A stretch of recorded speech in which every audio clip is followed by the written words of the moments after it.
Now, the Prime Minister asked on a range of issues. Obviously, that story around the royal family and Her Majesty is the big one still, but there's renewed focus on the government's own agenda and legislative plans, particularly when it comes to that corruption commission.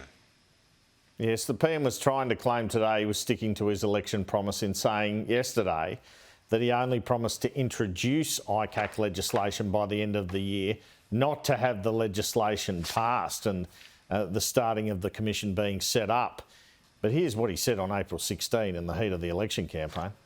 The Integrity Commission issue is one in which we will legislate this year a National Anti-Corruption Commission.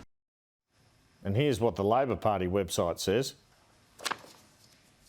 Well, it says I'll legislate it this year.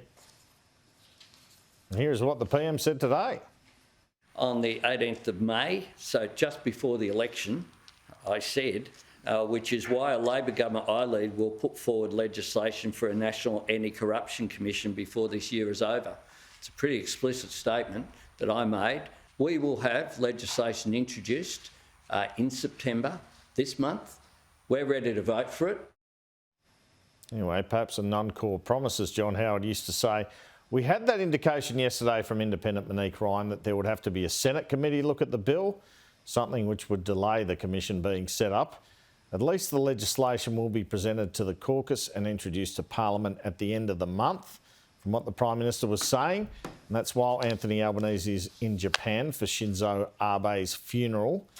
The Prime Minister declined to release a draft of the bill prior to it going to caucus. The expectation from Independent Helen Haines, who the PM said has spoken to Attorney General Mark Dreyfus about the bill, is the Commission will have retrospectivity, which you would expect, as this government will be keen to expose any misdeeds in the last one. It will hold public hearings and it will take public referrals.